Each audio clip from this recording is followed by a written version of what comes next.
एक अतिशय महत्त्वाची बातमी आहे राज्यातील हवामानासंदर्भातली। राज्यात आणि देशभरात पावसानं अक्षरशः रौद्ररूप धारण केलेलं असून निसर्गाच्या या तांडवामुळे सर्वसामान्यांचं जनजीवन पूर्णपणे विस्कळीत झालंय। आज 11 जुलै 2026 रोजी भारतीय हवामान विभागाने वर्तवलेला नवा हवामान अंदाज अत्यंत धडकी भरवणारा आहे। गेल्या काही दिवसांपासून आभाळ फाटल्यासारखा कोसळणारा पाऊस आता आणखी आक्रमक होणार असून हवामान विभागानं देशातील तब्बल 20 राज्यांना अतिमुसळधार पावसाचा हाय अलर्ट जारी केलाय। सततच्या पावसामुळे अनेक राज्यांमध्ये आधीच पूरसदृश परिस्थिती निर्माण झालेली आहे।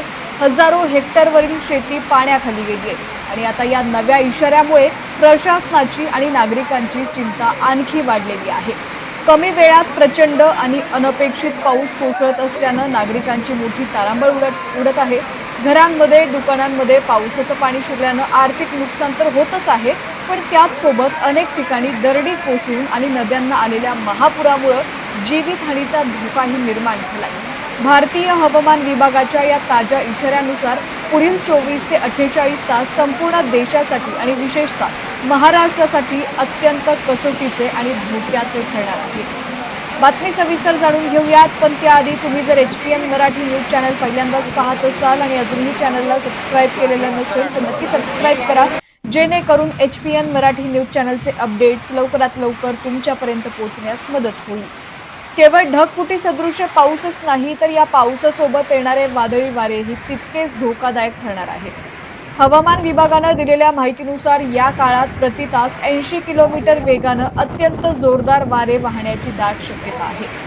780 किलोमीटर हा वाऱ्याचा वेग एखाद्या विनाशकारी चक्रीवादळाच्या वेगा इतका असतो। अशा वेगानं वारे वाहिल्यास जुने आणि मोठे वृक्ष उन्मळून पडणं, विजांचे खांब कोसळणं, वीज पुरवठा खंडित होणं आणि कच्च्या घरांचे तसेच पत्र्यांच्या शेडचं मोठं नुकसान होण्याची भीती आहे। उत्तर भारतामध्ये पुढील 24 तासात पावसाचा जोर लक्षणीयरित्या वाढणार आहे, तर पूर्व भारतातही वादळी वाऱ्यासह अतिमुसळधार पावसाचा स्पष्ट इशारा देण्यात आलाय।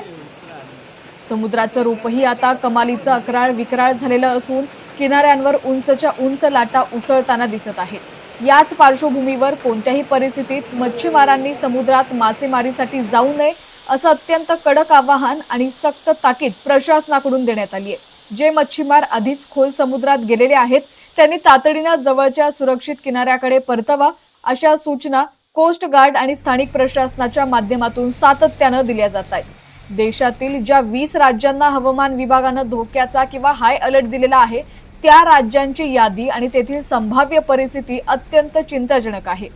उत्तर प्रदेश, बिहार, देशाची राजधानी दिल्ली, राजस्थान, हरियाणा, उत्तराखंड, हिमाचल प्रदेश, पंजाब आणि जम्मू काश्मीर या उत्तर आणि वायव्येकडील राज्यांमध्ये पावसाचा मोठा कहर पाहायला मिळू शकतो। विशेषतः उत्तराखंड आणि हिमाचल प्रदेश यासारख्या पर्वतीय राज्यांमध्ये अतिवृष्टीमुळे नद्यांच्या पाणी पातळीत अचानक वाढ होणं आणि भूस्खलनाच्या म्हणजेच दरड कोसळण्याच्या भीषण घटना घडू शकतात असा स्पष्ट इशारा देण्यात आला। डोंगराळ भागातील माती भुसभुशीत झाल्यानं मोठे खडक आणि चिखल थेट महामार्गावर येऊन वाहतूक ठप्प होण्याचा धोका आहे। या व्यतिरिक्त झारखंड, ओडिशा, पश्चिम बंगाल, सिक्कीम, मध्य प्रदेश, छत्तीसगड, आसाम आणि त्रिपुरा या पूर्व आणि ईशान्येकडील राज्यांनाही पावसाचा मोठा तडाखा बसणार आहे।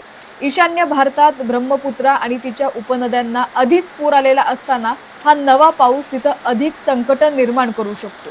दक्षिणेकडे कर्नाटक आणि आंध्र प्रदेश या राज्यांमध्येही मुसळधार पावसाची शक्यता वर्तवण्यात आली आहे। या राज्यांमधील नागरिकांनी अत्यंत महत्त्वाचं काम असल्याशिवाय घराबाहेर पडू नये असा सल्ला IMDनं दिलेला आहे। आता वळूयात आपल्या महाराष्ट्राकडे, जिथं पावसानं आधीच हाहाकार उडवलाय। गेल्या काही दिवसांच्या आकडेवारीवर नजर टाकली तर पालघर, नाशिक, पुणे, मुंबई आणि रायगड या जिल्ह्यांमध्ये पावसानं अक्षरशः कहर केलाय। मुंबईत लोकल सेवा आणि रस्ते वाहतुकीवर पावसाचा मोठा परिणाम वारंवार पाहायला मिळतोय। सकल भागात पाणी साचल्यामुळे चाकरमान्यांचा अतोनात हाल होतोय। नाशिकमध्ये गोदावरी नदीला आलेला पूर आणि धरणांमधून सोडण्यात येणाऱ्या पाण्यामुळे नदीकाठच्या गावांना सतर्कतेचा इशारा देण्यात आलाय। आज 11 जुलै रोजी हवामान विभागानं महाराष्ट्रात पावसाचा येलो अलर्ट जारी केलाय। पुणे जिल्हा आणि विशेषतः घाटमाथ्याच्या परिसरासाठी हा इशारा अत्यंत महत्त्वाचा आहे।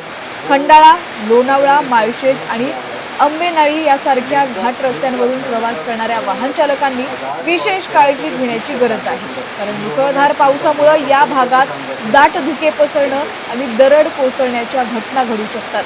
सातारा जिल्ह्यात आणि महाबळेश्वरच्या परिसरातही पावसाचा जोर कायम राहणार असल्याचा अंदाज हवामान विभागानं वर्तवलेला आहे.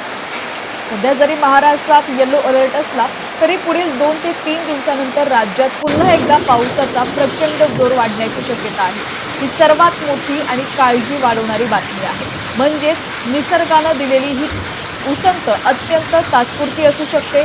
शेतकऱ्यांच्या दृष्टीने विचार केला तर सुरुवातीला पेरणीसाठी हवाहवासा वाटणारा पाऊस आता पिकांसाठी मारक ठरू लागलाय. शेतात पाणी साचून राहिल्यानं खरीपाची पिकं कुजण्याची भीती शेतकरी वर्गातून व्यक्त केली जाते. एकीकडे धरणांमधील पाणीसाठा वाढत असल्यानं पिण्याच्या पाण्याचा आणि वर्षभराच्या शेतीच्या पाण्याचा प्रश्न सुटला असला तरी अतिवृष्टीमुळे होणारं नुकसान न भरून येणारं आहे. प्रशासन, एनडीआरएफ आणि राज्य आपत्ती प्रतिसाद दलाच्या तुकड्या राज्यातील सर्व संवेदनशील जिल्ह्यांमध्ये पूर्णपणे तैनात ठेवण्यात आलेल्या आहेत. कोणत्याही आपत्कालीन परिस्थितीचा सामना करण्यासाठी 24 तास कंट्रोल रूम कार्यरत करण्यात आलेले आहेत. या सर्व गंभीर परिस्थितीच्या पार्श्वभूमीवर नागरिकांनी स्वतःची आणि आपल्या कुटुंबाची काळजी घेणं सर्वाधिक महत्त्वाचं आहे. पावसाळ्यात उघड्यावर असलेल्या गटारांपासून, मॅनहोलपासून आणि तुटलेल्या विजांच्या तारांपासून सुरक्षित अंतर ठेवावं. नदी किंवा ओढ्याच्या पुलावरून पाणी वाहत असताना कोणत्याही परिस्थितीत पूल ओलांडण्याचं धाडस करू नका आणि हे जीव घेणं सुद्धा ठरू शकतं. अनेकदा वाहनं पुराच्या पाण्यात वाहून गेल्याच्या दुर्दैवी घटना आपण पाहिलेल्याच आहेत. पर्यटनासाठी धबधबे किंवा धरणांच्या परिसरात जाणं सध्याच्या घडीला अत्यंत धोक्याचं आहे. त्यामुळे पर्यटकांनी आपला जीव धोक्यात घालू नये. तसंच सोशल मीडियावरती पसरणाऱ्या कोणत्याही चुकीच्या आणि अफवा पसरवणाऱ्या बातम्यांवरती विश्वास न ठेवता केवळ हवामान विभाग आणि प्रशासनानं दिलेल्या अधिकृत सूचनांचंच पालन करावं. निसर्गाचा हा प्रकोप मोठा आहे, पण सावधगिरी आणि प्रशासनाला सहकार्य करूनच आपण या संकटाचा सामना करू शकतो. येणारे काही दिवस हवामानाच्या दृष्टीनं अत्यंत लहरी आणि धोकादायक असणार आहेत. त्यामुळे सतर्क रहा आणि सुरक्षित रहा. पाहत रहा HPN मराठी न्यूज.